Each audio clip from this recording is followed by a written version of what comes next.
Guys, Singapore के रहने वाले एक बंदे ने दुनिया की सबसे महंगी वर्चुअल आर्ट खरीदी है।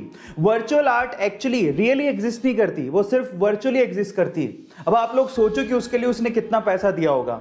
उसके लिए उसने लगभग 70 मिलियन डॉलर्स खर्च किए हैं, यानी कि लगभग 500 करोड़ रुपए। Oh my God. और उससे भी हैरानी की बात यह है कि ये बंदा बिटकॉइन बिलियनर है और एक्चुअली वो साउथ इंडिया से है गाइस। पर ऐसा बिल्कुल भी नहीं है कि वो बहुत रिच फैमिली से है।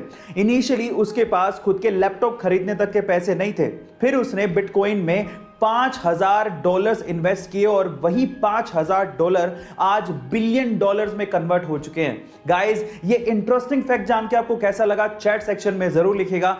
7 साल की उम्र में आपने बच्चों को खिलौनों से खेलते या फिर अपने पेरेंट्स की निगरानी में रहते देखा होगा, लेकिन कनाडा की एक 7 साल की बच्ची है जिसके कारनामे सुन के आप लोग हैरान रह जाओगे।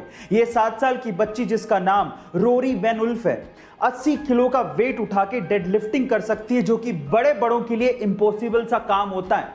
गाइस, मैं आपकी जानकारी के लिए आपको बता दूं कि रोरी इतनी छोटी सी उम्र में 30 केजी वेट लिफ्टिंग चैंपियनशिप में अंडर 11 और अंडर 13 की चैंपियन भी रह चुकी हैं। रोरी के पापा के अनुसार ये पूरे विश्व की 7 साल की सबसे मजबूत महिला है। गाइस, आपको रोरी के बारे में सुन के कैसा लगा चैट सेक्शन में जरूर लिखिएगा। गाइस, आपने रोड पे चलने वाली गाड़ियों जैसे कि बाइक, कार, ट्रक, इन पे हॉर्न लगा देखा होगा, लेकिन क्या यही हॉर्न एरोप्लेन में भी लगा होता है? और अगर लगा होता है तो ये किस काम आता है? चलिए मैं आपको बताता हूं।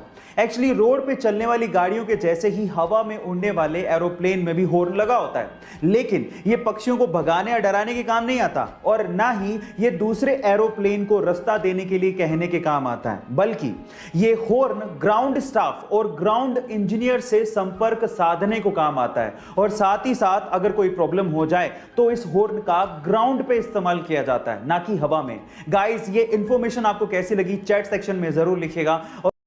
चलिए गाइस, एक रियल एंड फनी इंसिडेंट सुनाता हूं।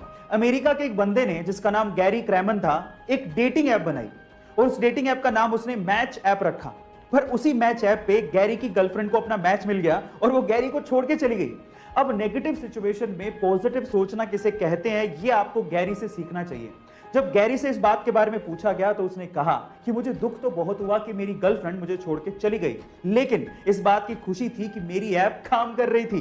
गाइस, ये इंटरेस्टिंग फनी इंसिडेंट सुन के आपको कैसा लगा चैट सेक्शन में जरूर लिखिएगा और ऐसे अमेजिंग वीडियोस के लिए यूट्यूब पे हमारे चैनल को सब्सक्राइब कर लीजिएगा।